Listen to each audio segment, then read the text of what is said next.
আসসালামু আলাইকুম রহমতুল্লাহ। আমি সবসময় একটা কথা বলি যে আইএলটিএস রিডিং এ যদি স্কোর ভালো করতে চান তাহলে একটা অভ্যাস তৈরি করতে হবে যে ইংরেজিতে বেশি বেশি বই পড়া। উম, আ- আমি যখন ইংরেজি নিয়ে পড়াশোনা করতেছিলাম, মানে গ্র্যাজুয়েশন করার সময় আমার অনেক ক্লাসমেট ছিল, তারা সবসময় ট্রান্সলেশন বুকগুলোর হেল্প নিত। যেমন ধরেন কোনো একটা লিটারেচার বই পড়তেছে, সে কিন্তু ওটার বাংলা অনুবাদটা কিনে নিত এটা পড়তে বোঝার জন্য, কিন্তু এটা কিন্তু রং কনসেপ্ট। আপনি ইংরেজিতে এক্সপার্ট হতে চাইলে আপনার আপনার কিন্তু ইংলিশ টু ইংলিশ পড়ার অভ্যাস করতে হবে। তো আপনি সবসময় চেষ্টা করবেন যে যে ইংলিশ পড়ার সময়, ইংলিশ যে কোনো কিছু পড়ার সময় ট্রান্সলেশনটা অ্যাভয়েড করো। যেমন আমাদের দেশে অনেকে শুধু ট্রান্সলেশন বেসড যে ইংলিশ ল্যাঙ্গুয়েজ শেখায়, সেটা কিন্তু ভুল কনসেপ্ট। মানে আমার মতে ভুল। কারণ আমি বাংলা কিন্তু বাংলা বলে বলেই শিখছি, তো ইংলিশটাও কিন্তু ইংলিশ বলে বলে ইংলিশ পড়ে পড়ে শিখতে হবে। তো আমি যেটা বলছি যে আপনি যদি ইংলিশ আইএলটিএস রিডিং এ ভালো স্কোর করতে চান, এটা রিডিংটা কি ভোকাবুলারি টেস্ট আর হচ্ছে কম্প্রিহেনশন। কম্প্রিহেনশন স্কিলটা এখানে টেস্ট করে যে আপনি কোনো একটা কিছু পড়ে কত ভালো বুঝতে পারতেছেন। এই জন্য সহজ থেকে আস্তে আস্তে ডিফিকাল্টিস এর মধ্যে যায়, যেমন পার্ট 1 2 3 যেভাবে যায়, দেখবেন যে প্যাসেজ গুলো সহজ থেকে কঠিনের দিকে যাচ্ছে। এইটার জন্য একদম একদম একদম কি হচ্ছে, একদম বেস্ট হচ্ছে যে আপনার ইংলিশ রিডিং পড়ে বোঝার ক্ষমতাটা কত বেশি। যার যার ইংরেজি পড়ে বোঝার ক্ষমতা যত বেশি হবে, তার আইএলটিএস রিডিং এর স্কোর ভালো আসার চান্স তত বেশি। পাশাপাশি ক্যামব্রিজের টেস্ট গুলো প্র্যাকটিস করতে হবে, যেহেতু স্ট্র্যাটেজি গুলো ঠিক রাখা। তারপরে একটা জিনিস কি, টাইমিং মেনটেন করার জন্য নিজেকে টেস্ট করে দেখা যে আমি কত ফাস্ট আনসার গুলো বের করতে পারতেছি। তো এটার জন্য আমি যেটা বলছি, আপনার ইংরেজি বিভিন্ন রকম বই পড়ার অভ্যাসটা খুব বেশি করতে হবে। যেমন এই জন্য আমি এখন একটা টপিকে আসতেছি। যেমন আমি সাজেস্ট করি, ধরেন ধরেন তাফসির ইবনে কাসির, ইংলিশ ইংলিশ ঠিক আছে। তাফসির ইবনে কাসির হচ্ছে কোরআনের সবচেয়ে জনপ্রিয় তাফসির, অর্থাৎ কোরআনের সবচেয়ে জনপ্রিয় ব্যাখ্যা। এখন আপনি এক কাজে দুই কাজ করতে পারেন। ধরেন আপনি চিন্তা করলে যে না, আমার ইংলিশটা আমি ডেভেলপ করবো, আমার ইংলিশ রিডিংটাও ডেভেলপ করবো, এই জন্য আমি গল্পের বই পড়বো। তো গল্পের বই পড়ার বদলে আমি বলবো যে ঠিক আছে, আপনি তাফসির ইবনে কাসির পড়েন, হ্যাঁ কোরআন এটা তাফসির পড়েন। তাহলে হবে কি, কোরআন কোরআন পড়া হবে, আল্লাহ তাআলার বাণীটা আপনার শেখা হবে, ইসলাম সম্পর্কে শেখা হবে, নিজের ধর্মটা শেখা হবে। এবং তাফসির ইবনে কাসির হচ্ছে সবচেয়ে পপুলার তাফসির, সবচেয়ে মানে বলা যায় সবচেয়ে ভালো তাফসীর। হ্যাঁ, তো আপনি সবচেয়ে অথেন্টিক, ইসলাম সম্পর্কে সবচেয়ে অথেন্টিক নলেজটা তাফসীর ইবনে কাসির পড়ে পাবেন। তো এক কাজে দুই কাজ, আপনার এই ইংলিশ রিডিং স্কিল খুব ডেভেলপ হবে। এই তাফসীর ইবনে কাসির কিন্তু 10 খণ্ডে। তো এই 10 খণ্ডে 10 খণ্ডে আপনার আপনি যদি এই 10 খণ্ড তাফসীর ইবনে কাসির, যেমন এটা প্রথম খণ্ড, হ্যাঁ ওয়ান, আমি কিন্তু অবশ্য পরেরগুলো এখনো কিনি নাই। হ্যাঁ, ভলিউম 1। তো 10 খণ্ড এটা একটু সংক্ষেপ করা আছে। 10 খণ্ড যেটা বাংলায় ইসলামিক ফাউন্ডেশনের তাফসির ইবনে কাসির আছে, এটা হচ্ছে 11 খণ্ডে। তো এইটা এইটা ইসলামিক ফাউন্ডেশনের যেটা আছে সেটা কিন্তু আরো আরো ডিটেলস, 11 খণ্ডে, এবং এর চেয়ে একটু বড়। তো এখানে তাফসির ইবনে কাসির পড়লে হবে কি, আপনি একই সাথে আপনার কোরআনের জ্ঞান অর্জন করা হবে, ইসলাম আরো ভালোভাবে জানা হবে, ইসলাম প্র্যাকটিসটা আরো আরো ইমপ্রুভ হবে, আপনার আমি ইমানটা বাড়বে। আপনি কোরআন পড়ার, আপনি আপনি যদি সারা জীবন কোরআন হাদিস ঘাটেন, দেখবেন যে সবখানে আলেমদের আলেমদের রেকমেন্ড হচ্ছে আপনার কি শিখতে হবে, মানে কোরআন পড়তে হবে। আপনি যত কোরআন পড়বেন তত আপনার ইমান বাড়বে, আপনি যত কোরআন পড়বেন তত ইমান বাড়বে। কেউ যদি বলে যে যে আমার ইমানটা অনেক দুর্বল, সমাধান কি, আপনি কোরআন পড়তে হবে, বুঝে বুঝে কোরআন পড়তে হবে। তো ইবনে আমি এর জন্য সাজেস্ট করবো যে আপনি তাফসীর ইবনে কাসিরটা পড়েন। এই ইমানের জন্য হেল্প হবে। আর এর সাথে সাথে এই কি আপনার ইংলিশ ইংলিশ রিডিং স্কিলও বাড়বে। এবং রিডিং এই বই পড়ার সাথে কিন্তু স্পিকিং এর সম্পর্ক আছে। আপনার স্পিকিং, সেন্টেন্স মেকিং ভুল হওয়াটা কমে যাবে, আপনার রাইটিং রাইটিং ইমপ্রুভ হবে। তো এটা হচ্ছে সাজেশন। আপনি বই পড়বেন, তো আপনি অনেকে মনে করে যে আমি কি বই পড়বো সিলেক্ট করতে পারছি না, ওই স্টোরি পড়বো স্টোরি, তাহলে মানে বিভিন্ন স্টোরি পড়ে সময় নষ্ট করা আছে, সরাসরি কোরআন হাদিস পড়া, ইংলিশে পড়াটা ভালো। এখন আমি তাফসীর ইবনে কাসির প্রথম খণ্ড পড়ে আহ, কিছু নলেজ গ্যাদার করছি, আমি এগুলো আপনার সাথে শেয়ার করবো, যাতে আপনারা আর একটু ইন্সপায়ার ফিল করেন, যাতে আপনি তাফসীর ইবনে কাসির পড়ার মজাটা।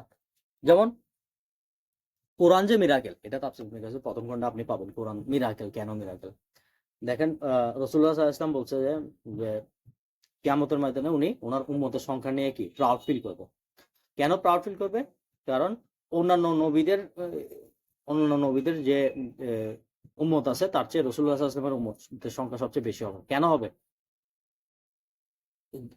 বেশি হওয়ার মূল কারণ হচ্ছে কি, যে রাসূলুল্লাহ সাল্লাল্লাহু আলাইহি ওয়াসাল্লামকে সবচেয়ে পাওয়ারফুল মুজিজা দেওয়া হয়েছে, যেটা হচ্ছে কোরআন। কিভাবে?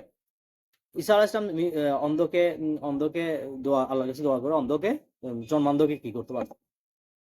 চোখের আলো দিতে পারতো। তারপরে মৃতকে জীবিত করতে পারতো। ঈসা আলাইহিস সালামকে কিন্তু আল্লাহ তাআলা এই মুজিজাটা দিছিল এবং এটা আল্লাহর সাহায্যে উনি করতেন। কিন্তু ঈসা আলাইহিস সালাম মারা যাওয়ার পরে এই মুজিজাটা আর দেখা যায় না। অর্থাৎ যার যেটা মুজিজা আছে সেটা কিন্তু প্রত্যেক নবীর সাথে সাথে চলে যায়। প্রত্যেক নবীর সাথে তার মুজিজা মারা যাওয়ার পরে চলে যায়। ঈসা আলাইহিস সালামকে একটা লাঠি দেওয়া হয়েছিল, সেটা কি বিশাল একটা সাপে পরিণত হতো, যেটা কি অন্যান্য জাদু খেয়ে ফেলতো বা বিভিন্ন পাওয়ার দেওয়া হয়েছিল।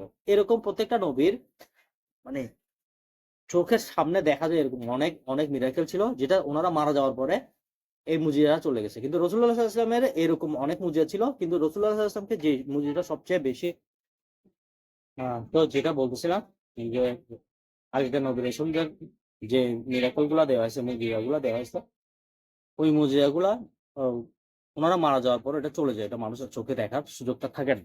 তো রাসূলুল্লাহ সাল্লাল্লাহু আলাইহি ওয়াসাল্লামকে এই ধরনের অনেক মুজিজা দেওয়া হয়েছিল, কিন্তু পাশাপাশি রাসূলুল্লাহ সাল্লাল্লাহু আলাইহি ওয়াসাল্লামকে পৃথিবীর সবচেয়ে পাওয়ারফুল মুজিজাটা দেওয়া হয়েছে, যেটা হচ্ছে কোরআন। কেন? দেখেন আগেরকার কিতাবগুলো কিন্তু যা আসছে সবই বিকৃত হয়ে গেছে। আল্লাহ তাআলার পক্ষ থেকে যত আসমানি কিতাব আসছে, ইনজিল বলেন, তাওরাত বলেন, সব বিকৃত হয়ে গেছে। মানুষ মানুষ এটাকে মানে ঘাটতি করে নষ্ট করে ফেলছে। কিন্তু কোরআন হচ্ছে আল্লাহ তাআলা এমনভাবে পাঠাইছে যে আল্লাহ বলছে নিজে এটা সংরক্ষণ করবে এবং কিয়ামত পর্যন্ত, যতদিন কিয়ামত সংঘটিত হবে না ততদিন পর্যন্ত কি কোরআন অবিকৃত থাকবে। রাসূলুল্লাহ সাল্লাল্লাহু আলাইহি ওয়াসাল্লাম যেভাবে কোরআন দিয়ে গেছেন, আজকে দেখেন আজকে এত বছর পরও কোরআন একইভাবে আছে, কিন্তু কোনো পরিবর্তন হয়নি। এবং কোরআন কোরআনই একমাত্র গ্রন্থ। দেখেন আপনি পৃথিবীতে অনেক বড় বড় গ্রন্থ আছে। আমরা যেহেতু ইংলিশ লিটারেচার পড়ছি, যে ইলিয়াড এই ধরনের অনেক পুরনো গ্রন্থগুলো পড়ছি, কিন্তু ওগুলো দেখেন কিন্তু বিকৃত হয়ে গেছে। ওগুলো কিন্তু অবিকল থেকে যায়নি এবং অরিজিনাল ভাষায় কিন্তু বই পাওয়া যায় না। বেশিরভাগ বই অরিজিনাল ভাষায়ও পাওয়া যায়, কিন্তু আল্লাহ তাআলা কোরআনকে এমনভাবে হেফাজত করছেন যেটা যেটা আল্লাহ তাআলা নিজে ওয়াদা দিচ্ছেন যে কিয়ামত পর্যন্ত এটা অবিকৃত থাকবে। এবং এই মুজিজাটা দেখে এটা যে অলৌকিক, যে একটা কিতাব কিভাবে মানে কোনো কারণ ছাড়াই মানে বছরের পর বছর মানে হাজার বছর পরে হুবহু অবিকৃত হয়ে গেছে। আপনি দেখেন ১০০ বছর ১০০ বছর বা ২০০ বছর পরে অনেক মানুষের ইতিহাস খুঁজে পাওয়া যায় না। মানে অনেক অনেক বড় বড় ক্ষমতাধর ব্যক্তির ইতিহাস খুঁজে পাওয়া যায় না, যে মানে তাদের সম্বন্ধে কোনো খুঁটিনাটি তথ্য আপনি খুঁজে পাবেন না। কিন্তু কোরআন এমন একটা গ্রন্থ যেটা হাজার বছর, ১০০-২০০ না, হাজার বছর পরও অবিকৃত আছে। এবং এত বছর আগে, প্রায় ১৫০০ বছর আগে রাসূলুল্লাহ সাল্লাল্লাহু আলাইহি ওয়াসাল্লামের কাছে যেভাবে নাযিল হয়েছে, ১৫০০ বছর পরে একদম অবিকল থেকে গেছে। এটা হচ্ছে মিরাকেল এবং এটা কিয়ামত পর্যন্ত, যতদিন কিয়ামত হবে না, একদম অবিকল থাকবে। মানুষ আসবে, মানুষ মারা যাবে, বিভিন্ন গোষ্ঠী আসবে, বিভিন্ন রাজনৈতিক শক্তিধর মানুষ আসবে, ওরা ধ্বংস হয়ে যাবে, কিন্তু কোরআন ধ্বংস হবে না, কোরআন অবিকৃত হবে না। এটাই মিরাকেল। এবং এই মিরাকেলটার কারণে রাসূলুল্লাহ সাল্লাল্লাহু আলাইহি ওয়াসাল্লামের এই মিরাকেলের কারণে কিয়ামত পর্যন্ত রাসূলুল্লাহ সাল্লাল্লাহু আলাইহি ওয়াসাল্লামের উম্মত বাঁচতে থাকবে। এবং কিয়ামতের ময়দানে, হাসরের ময়দানে রাসূলুল্লাহ সাল্লাল্লাহু আলাইহি ওয়াসাল্লাম এটা নিয়ে প্রাউড ফিল করবে যে সকল নবী রাসূলের মধ্যে রাসূলুল্লাহ সাল্লাল্লাহু আলাইহি ওয়াসাল্লামের উম্মতের সংখ্যা সবচেয়ে বেশি। এখন দেখেন এই ধরনের বিষয়গুলা, এগুলো এগুলো পড়লে ইমানটা অটোমেটিক বেড়ে যাবে। আমরা ইমান বাড়ার জন্য বিভিন্ন ছোট বড় বিভিন্ন রকম বই পড়ি। কিন্তু বেস্ট হচ্ছে যে কোরআন পড়া ইমান বাড়ানোর জন্য, এবং কোরআনের ব্যাখ্যার মধ্যে, কোরআনের তাফসীরের মধ্যে তাফসীর ইবনে কাসিরটা পড়া। আপনি দেখেন এখানে ডিটেইলস, ইমাম ইবনে কাসির কিন্তু এত বেশি পড়াশোনা করছেন, কিন্তু সে জীবনে অন্ধ হয়ে গেছিলেন। এত বেশি পড়াশোনা করছেন, এত বেশি লেখালেখি করছেন। তার তার মানে তার কষ্ট, তার পরিশ্রমটাকে আমরা আমাদের মূল্যায়ন করা উচিত, যে তাফসীর ইবনে কাসির পড়ে ইসলামের জ্ঞানটা অর্জন করা। এরপরে দেখেন আ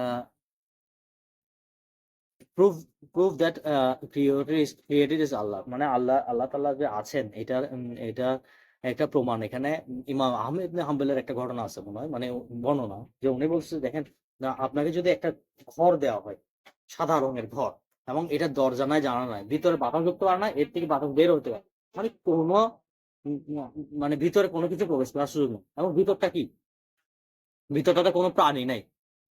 কিন্তু হঠাৎ করে ঘরটা ভেঙে একদিন ওখান থেকে একটা প্রাণী বের হলো। খুব সুন্দর কসমওয়ালা একটা প্রাণী বের হলো।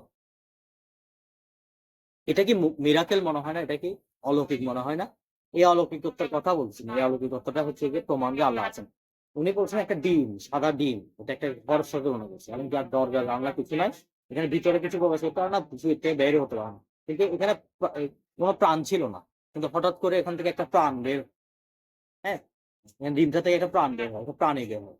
সেটা ছোট হোক, মানে পাখির সাইজে মনে হয়, ছোট হোক, বড় হোক, এটা প্রাণী বের হয়, সুন্দর একটা প্রাণী বের হয়। এটা কি প্রমাণ করে না যে আল্লাহ তাআলা মানে সকল কিছুর সৃষ্টিকর্তা, এবং আল্লাহ তাআলা বিভিন্ন জিনিস এত সুন্দর করে সৃষ্টি করছেন, যার কোনো ব্যাখ্যা আপনি খুঁজে পাবেন না। মানে আল্লাহ সৃষ্টি করছেন, এটাই শেষ ব্যাখ্যা। আপনি এখানে যত সায়েন্টিফিক ব্যাখ্যা করেন, এই কুসুম ছিল, কুসুম থেকে এমন হয়েছে, তেমন হয়েছে, তাপমাত্রা দিছে, না। এত ব্যাখ্যা করে আপনি শেষমেশ কোন একটা কুল কিনারায় যেতে পারবেন না। শেষমেশ আপনাকে বাধ্য হইতে হবে যে এটার একটা সৃষ্টিকর্তা আছে, যে সৃষ্টিকর্তার নাম হচ্ছে আল্লাহ। এখন দেখেন, এগুলা পড়লে, কোরআনের তাফসীর পড়লে, এই ধরনের পুরনো তাফসীরগুলো পড়লে আপনার থেকে ছোট ছোট অমুক তমুকের বইগুলো পড়তে হয়। নাস্তিকতার বিরুদ্ধে এমন বই লেখা হয়েছে, নাস্তিকতার বিরুদ্ধে যা প্রশ্ন আছে সব প্রশ্ন উত্তর কোরআনে আছে। এবং তাফসীর ইবনে কাসির পড়লে আপনার এই জিনিসটা আরো সহজে ক্লিয়ার হয়। আমি নিজেও প্রথম প্রথম অমুকের লেকচার, তমুকের লেকচার, অমুক বই তমুক বই, আসলে এত কিছু লাভ হয় না। কোরআনের ভালো তাফসীর পড়লে কিন্তু আপনার প্রশ্নের উত্তরটা চলে আসে। এরপরে ইমাম আবু হানিফার সাথে যে নাস্তিকদের একটা ডিবেটের ঘটনা আছে, সেটা এখানে আসছে। যে ইমাম আবু হানিফা সাথে নাস্তিকদের ডিবেট হওয়ার কথা, ইমাম আবু হানিফা কিছু দেরি করে গেছে। দেরি করে যাওয়ার পরে বলতেছে যে, আপনার দেরি হয়ে গেল। বলছে যে, মানে আমি নদীর ওপার থেকে আসছি, নদীতে কোনো মানুষও নাই, কোনো নৌকাও নাই। তা দেখলাম ওই পার থেকে একটা গাছ নিজে নিজে নৌকা হয়ে গেছে, নিজে নিজে কেটে নিজে নিজে টুকরো টুকরো হয়ে নৌকা হয়ে গেছে, এবং সেটা নিজে নিজে ভেসে নদীর এপারে আসছে। এবার আসার পরে দেখলাম যে, আমি কি করছি, নৌকাটাতে উঠে দাঁড়াইছি, দেখি যে নৌকাটা নিজে নিজে আমাকে ভেসে ভেসে আমাকে এ পারে এনে দিছে। এরপর আমি তোমাদের এখানে আসছি। আর নাহলে এই যে এটার জন্য আমার দেরি হয়ে গেছে, কারণ আমি এখানে মানুষও পাচ্ছিলাম না, নৌকাও পাচ্ছিলাম না। এখন নাস্তিকটা বলতে, দেখছো দেখছো, পাগল হয়ে গেছে। একটা গাছ কিভাবে নিজে নিজে কোটে, নিজে নিজে নৌকা হইতে পারে, নিজে নিজে এই পারে যেতে পারে, এই পারে আসতে পারে, নিজে নিজে কেমনে সম্ভব? এই নৌবাহিনী বা বলছে, এটাই তো তোমাদের প্রশ্ন। একটা গাছ যদি এটা না পারে, এই যে পৃথিবী, উম, এই যে চন্দ্র, সূর্য, গ্রহ, তারা, যা কিছু আছে পৃথিবীর মধ্যে, নদী আছে, পর্বত আছে, পাহাড় আছে, মানুষ আছে, প্রাণী আছে, সবকিছু আহ, মানে কোন সৃষ্টিকর্তা তারা নিজে নিজে সৃষ্টি করছে। এটা তো তাহলে আরো বেশি ইম্পসিবল, একটা গাছ যদি যেটা না পারে। তো তো এটার পরে আর তর্কটা আর আগায়নি। মানে নাস্তিকরা আর কি জবাব দেবে? তো একটা গাছ যদি নিজে থেকে নৌকা হইতে না পারে, এত বড় এতগুলা সৃষ্টি, পৃথিবীর বাইরেও কত সৃষ্টি আছে, এই সৃষ্টিগুলো কিভাবে, হ্যাঁ, কিভাবে কোনো সৃষ্টিকর্তা ছাড়া সৃষ্টি হয়? তো এটা হচ্ছে প্রমাণ যে আল্লাহ তাআলা আছে। তো তাফসীর ইবনে কাসির পড়লে এই ধরনের বিষয়গুলা পড়লে আপনার ইমানটা স্ট্রং হবে। এরপরে দেখেন সূরা ফাতিহার ব্যাখ্যাটা আছে। সূরা ফাতিহা যে সূরাতুশ শিফা, মানে আমাদের অনেকেই জানেই না, মুসলিমদেরকে আল্লাহ তাআলা কত বড় নেয়ামত দিয়েছেন। আমরা ঝাড়ফুঁক করতে মুফুজের কাছে না গিয়ে সূরা ফাতিহা হচ্ছে ওই শিফা। সূরা ফাতিহার আরেকটা নাম হচ্ছে সূরাতুশ শিফা, মানে চিকিৎসা, মানে ঔষধ। সূরা ফাতিহা হচ্ছে ওষুধ। আমরা অসুখ করলে আমরা সূরা ফাতিহা পড়ে পড়ে নিজের শরীরে ফু দেওয়া, ঝাড়ফুঁক করা। এবং এটা যতক্ষণ আপনার অসুখ ভালো হচ্ছে না, আপনি ততক্ষণ এটা করতে পারেন নিজেকে বা আপনার সন্তানকে বা পরিবারের যে কেউকে সূরা ফাতিহা পড়ে পড়ে বেশি বেশি ফু দেওয়া। এবং সূরাতুশ শিফা, আমরা এই বেনিফিট গুলো নিই না। আমরা সব ক্ষেত্রে খুব অস্থির হয়ে যায়, অথচ কোরআন, এখন আপনি এটা তাফসীর পড়লে আপনি জানতে পারবেন। তো সূরা ফাতিহার এই যে উম বিষয়টা, এটা একটা হাদিসে আসছে যে সাহাবাদের কিছু গোত্র, সাহাবাদের কিছু একটা দল একটা গোত্রের পাশ দিয়ে আসতেছিল, এবং কিছু খাবার সাহায্য চাইছিল, তারা দেয়নি। পরে বলতেছে তাদের সর্দারকে সাপে কামড়েছে। তো এক সাহাবী বলতেছে যে, আমি ঝাড়ফুঁক করতে পারি, কিন্তু আমাদেরকে খাবার দিতে হবে। তো উনি কি করছে, সূরা ফাতিহা পড়ে পড়ে যখন ফু দিছে, ওই মানুষটা, সাপে কামড় খাওয়া মানুষটাও একবারে এমন ভাবে উঠে হাঁটাচলা করছে যেমন কি তাকে কোনো কিছু কামড়ায়নি, একেবারে সুস্থ হয়ে গেছে। তো এইটা হচ্ছে যে কোরআনের আরেকটা মজিজা। আপনি সূরা ফাতিহা পড়ে পড়ে ফু দিলে আপনি ভয়ঙ্কর অসুস্থ মানুষও সুস্থ হয়ে যেতে পারে। মানে এই বেনিফিট গুলো নেওয়া। কিন্তু ইসলাম এটা বলে না যে আপনি ডাক্তারের কাছে যান, এটা কিন্তু বলেন। হ্যাঁ। এরপর সাহাবাদেরকে সে গোত্র কিন্তু দিছে, অনেক খাবার দাবার দিছে, ছাগল দিছিল। আমি পুরোটা বলতেছি না। তো এগুলা সব আপনি যখন তাফসীর পড়বেন, দেখবেন যে ইসলামের পূর্ণাঙ্গ নলেজটা আপনি তাফসীর থেকে পাবেন। এরপর সূরা বাকারার ব্যাখ্যা আছে, বিশাল ব্যাখ্যা, সূরা বাকারার ব্যাখ্যা। এখানে এখানে আপনি সূরা বাকারার ব্যাখ্যা করতে গিয়ে প্রথম খণ্ডে কিন্তু সূরা বাকারার বেশ কিছু অংশের ব্যাখ্যা আছে। এখানে ইব্রাহিম আলাইহিস সালামের যে ঈমানি দৃঢ়তা, এটা নিয়ে আপনি যখন পড়বেন আপনার নিজেরও মানে বিপদ-আপদে সব ক্ষেত্রে বুঝতে পারবেন যে আল্লাহ আপনার ঈমানের পরীক্ষা নিচ্ছে এবং একটা সময় সফলতা আসবে। এখানে আমি একটা কথা বলি, ইব্রাহিম আলাইহিস সালামকে আল্লাহ তাআলা উনার সময় সবচেয়ে সম্মানিত ব্যক্তিত্বে পরিণত করছে। কিন্তু সবচেয়ে সম্মানিত ব্যক্তিত্বে পরিণত করার আগে কি হইছে? উনি একটা সময় কি ছোটবেলায় নিজের বাপ-টাকে কি ঘর থেকে বের করে দিছে। নমরুদ তাকে আগুনে দিছে এবং আগুনে দেওয়ার পরও একদম জ্বলন্ত আগুনে দেওয়ার পর উনি ঈমান হারান নাই। উনি মনকে দুর্বল করেন নাই। উনি বলছে, "আল্লাহ আমাকে সাহায্য করবে।" উনি ওই জ্বলন্ত আগুন থেকে বাইরেছে। এলাকা ছাড়া করছে। এরপর থেকে এরপর উনি এলাকা ছাড়া হইছে। এলাকা ছাড়া হওয়ার পরে আবার আবার কি উনার সন্তান হয়েছে। সন্তানকে আল্লাহ তাআলা স্বপ্নযোগে বলছে মানে কুরবানি করতে। উনি কুরবানি করতে গিয়ে মানে আল্লাহর নির্দেশ পালন করতে গিয়ে কুরবানি করতে চাইছে। এখানেও উনি আল আল স সফলকাম হইছে। যে আল্লাহ তাআলা দুম্বা পাঠায় দিছে। ও ইসমাঈল আলাইহিস সালামকে কি কুরবানি করতে হয়নি। আল্লাহ তাআলা এখানে উনার ঈমানে দৃঢ়তাটা পরীক্ষা করে উনি এখানেও সফলকাম হয়েছে। এরপরে আবার স্ত্রী সন্তানকে মক্কা এলাকায় যেখানে নির্জন ছিল সেখানে রেখে আসছে এবং কিছু খাবার-দাবার দেয়া ছিল এবং আল্লাহর কাছে দোয়া করছে। আল্লাহ যাতে মক্কা এলাকাকে নিরাপদ নগরীতে পরিণত করে এবং এখানে খাবার মাধ্যমে, ফলমূলের মাধ্যমে আল্লাহ তাআলা আ তার স্ত্রী সন্তানকে সহযোগিতা করে এবং কিছু মানুষ যেন এখানে পাঠায় দেয় যারা বসতি স্থাপন করে। দেখেন ইব্রাহিম আলাইহিস সালামের দোয়া এমন কবুল হইছে। হ্যাঁ? এই মক্কা নগরী যেখানে মানুষজন ছিল না, সেই মক্কা নগরী এখন পৃথিবীর সবখান থেকে মানুষ যায়। আল্লাহকে ইব্রাহিম আলাইহিস সালাম বলছিল যে মানে আপনি মানে মানুষ পাঠানো ওই এলাকায়। যাতে ওখানে মানে একটা এলাকা তৈরি হোক, নগরী তৈরি হোক। এবং আল্লাহ তাআলা কিভাবে দোয়া কবুল করে? আজকে কত বছর?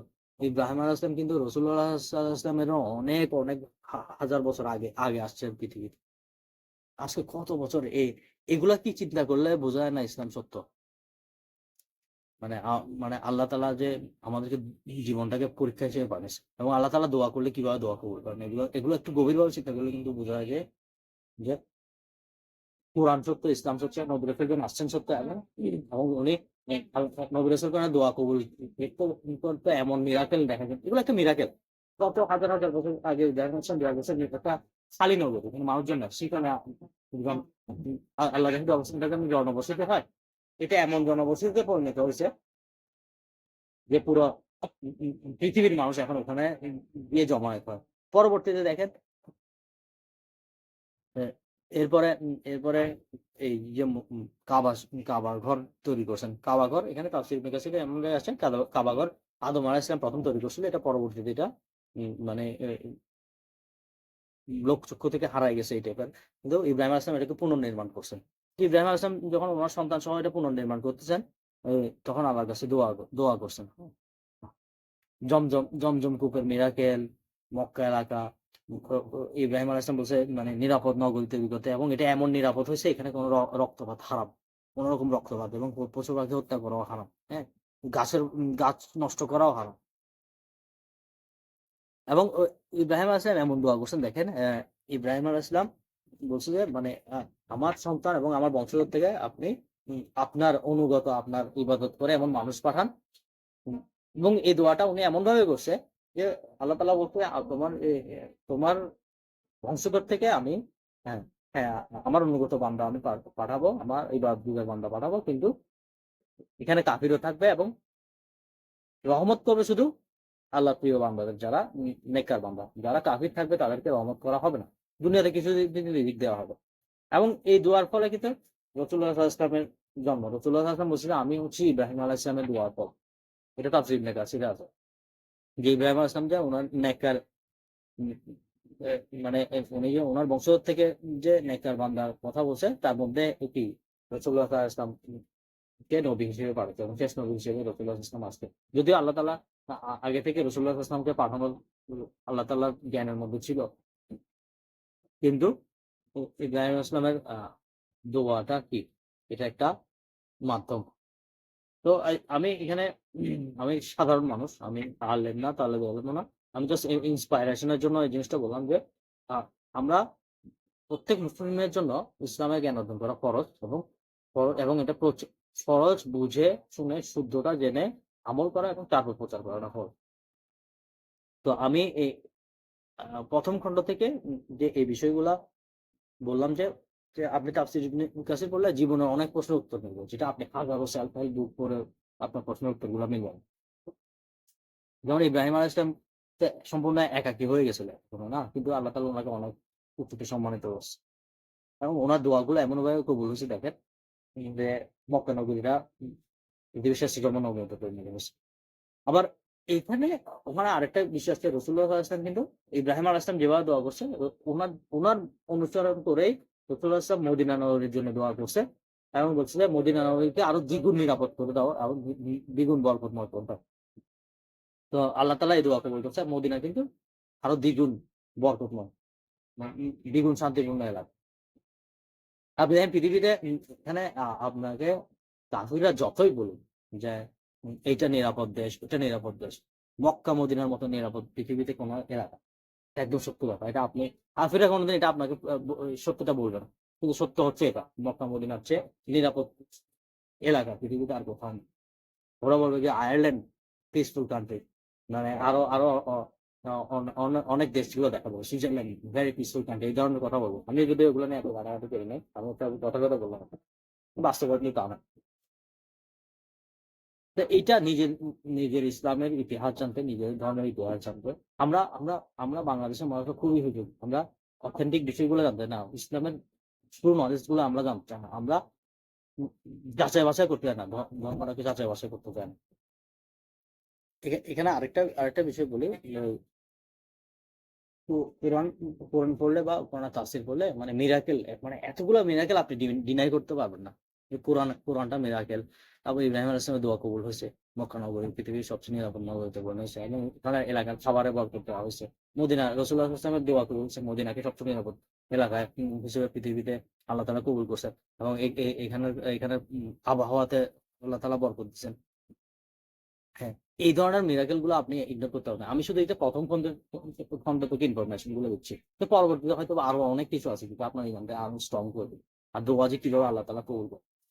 এখানে আরেকটা কথা বলি, ইব্রাহিম আলাইহিস সালাম যখন মক্কা এলাকায় ইসমাঈল আলাইহিস সালামের ঘরে গেছেন, ওই যে দ্বিতীয় স্ত্রীকে জিজ্ঞেস করছিল যে তোমরা কি খাও? তো আমরা মাংস খাই আর পানি খাই। তো বলছে ইব্রাহিম আলাইহিস সালাম আল্লাহর কাছে দোয়া করছেন, বলছে হে আল্লাহ আপনি আহ আপনি ওদের মানে এই এলাকার মাংস এবং পানিতে বরকত দান করুন। তো এখানে বলা হচ্ছে যে মক্কা এলাকায় হচ্ছে সব মানে মানে একমাত্র এলাকা যে এলাকায় মানুষ শুধু মাংস পানি খেয়ে বেঁচে থাকতে পারবে, সার্ভাইভ করতে পারবে এবং ওদের ফিজিক্যাল কোনো প্রবলেম হবে না। মক্কা ছাড়া পৃথিবীর অন্যান্য জায়গায় শুধু মাংস পানি খেয়ে মানুষ সার্ভাইভ করতে পারে। আল্লাহ তাআলা দোয়া কবুল করলে এভাবে দোয়া কবুল করেন। আর ইব্রাহিম আলাইহিস সালাম তো ছিলেন নেককারতম বান্দাদের একজন। মানে আল্লাহ তাআলার প্রিয় নবীদের একজন। ওনাকে যেখানে আল্লাহর বন্ধু বলা হয়েছে, আল্লাহর খলিল বলা হয়েছে। তো আল্লাহ নবীদের দোয়া কিভাবে কবুল করে দেখেন। এবং আল্লাহ নবীদের দোয়ার মাধ্যমে আল্লাহ তাআলা তার বান্দাদেরকে বলতেছে যে দোয়া করো, দোয়া আল্লাহ তাআলা কবুল করে। তো আমাদের এই ট্রাস্টটা রাখতে হবে যে আমরা আল্লাহর কাছে দোয়া করবো, আল্লাহ কবুল করবে। তো এখানে একটা মিরাকেল দেখেন। ইব্রাহিম আলাইহিস সালাম দোয়া করছে মানে হে আল্লাহ আপনি মানে এই এলাকার মাংস এবং পানিতে বরকত দান করুন। এবং আল্লাহ তাআলা মক্কা এলাকার মাংস পানিতে এমন বরকত দিছে যে এলাকার মানুষরা শুধু মাংস পানি খেয়ে সার্ভাইভ করতে পারে। তো আমার মাথায় হয়তো আর তেমন কিছু এখন আসতেছে না। তবে কোরআন আপনি পড়লে বুঝবেন যে এটা সম্পূর্ণ মিরাকেল। তো এই তাফসীর ইবনে কাসির পড়লে এটা আপনার আরো আরো দৃঢ় হবে। যেমন এত বছর আগের ঘটনা এখনো এর ইমপ্যাক্ট গুলো এখনো আছে। নবীদের দাওয়াত এখনো স্ট্রংলি আছে যে মক্কা মদিনাকে আল্লাহ ২ জন নবী নিরাপত্তার জন্য দোয়া করছে এবং মক্কা মদিনা হচ্ছে সবচেয়ে নিরাপদ নগর পৃথিবীর। তো এগুলা চিন্তা করলে আমাদের ইমানটা আরো বেড়ে যাবে। এবং আমি এটা মানে আমি এগুলো বলতেছি যে এটা আমার একটা বেনিফিট হচ্ছে যে আমি চিন্তা করতেছি যে যে এভাবে চিন্তা করা উচিত আসলে, যে কোরআন থেকে সত্যের উপরে যদি কোনো কিছু থাকে সেটা কোরআন। আচ্ছা, আমি এত কিছু বলার কারণ হচ্ছে আমার আসলে আহ আইএলটিএস এর বাইরে আমি পড়াশোনা করি। আমার কাছে ওই আইএলটিএস এর বাইরে বিভিন্ন বিষয়ে ভিডিও রেডি করতে ইচ্ছা করে এবং এগুলো ইউটিউবে দিতে ইচ্ছা করে। কিন্তু আমি আবার চিন্তা করি যে আমি চ্যানেলের নাম দিছি আইএলটিএস নিয়ে।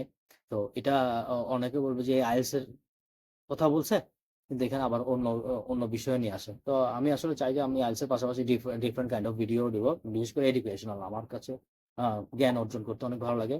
স্পেশালি ইসলামিক জ্ঞান আর পাশাপাশি নন ফিকশন, সেলফ হেল্প। আর আমার বিজনেস নিয়ে খুব আগ্রহ আছে।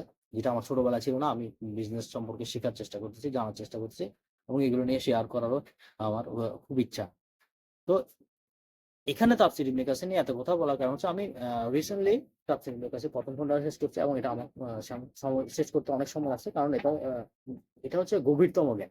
মানে আপনি কয়েক পৃষ্ঠা পড়ার পর আপনি এটা নিয়ে খুব চিন্তা করবেন। মানে এটা নিয়ে অর্থাৎ মনে হয় তাফাক্কুর বলে না ওইটাকে, মানে গভীরভাবে কোনো একটা বিষয় নিয়ে চিন্তা করা। তো চিন্তা করার পর আপনি এটা নিয়ে আমল করতে চাইবেন, নিজের লাইফে ইমপ্লিমেন্ট করতে চাইবেন, নিজের চিন্তাধারা পরিবর্তন করতে চাইবেন। তো এভাবে করতে, করতে আমার ১ম খন্ড পড়তে অনেক সময় লেগে গেছে। তা আমি যখন পড়ছি আমার ভিতরে একটা কাজ করছে, এটা নিয়ে আমি মানুষের সাথে আমার এই নলেজটা শেয়ার করি। তবে এই শেয়ারের সাথে, সাথে এটাও হচ্ছে যে আমরা যখন ইংরেজিতে ডেভেলপ করতে হয়, আমাদের সোসাইটি এমন হয়ে গেছে ইংরেজি ভালোভাবে জানলে আমাদের লাইফে, ওয়ার্ল্ডলি লাইফে একটু বেটার বেটার পজিশন আসার সুযোগটা বেড়ে যায়। হ্যাঁ? আমরা অনেক সুযোগ সুবিধা বাড়তি পেতে পারি যদি ইংরেজি বেশি জানি। বিশেষ করে IELTS এর জন্য তো মানুষ আ অনেক বেশি ডেসপারেট বলা যায়। আপনি ভালো একটা স্কোর, IELTS স্কোর। তো IELTS রিডিং স্কোরটা ডিপেন্ড করে IELTS রিডিং স্কোরটা ডিপেন্ড করে আসলে রিডিং এর উপর। আপনি কত বেশি বই পুস্তক পড়েন ইংরেজিতে। তো আমি বলব যে বই পুস্তক যখন পড়তে হবে তাহলে ইসলামিক বই পড়েন, তাফসীর ইবনে কাসির পড়েন। পুরোটা 10 ভলিউম পড়ে শেষ করেন। তাহলে হবে কি আ ইসলামের জ্ঞানও হইলো, কোরআনের জ্ঞানও জানা হইলো, ঈমানটাও বাড়লো। পাশাপাশি আপনার রিডিং স্কিলটা অনেক বেশি বেড়ে গেল। ইনশাআল্লাহ। ঠিক আছে? আসসালামু আলাইকুম ওয়া রাহমাতুল্লাহ।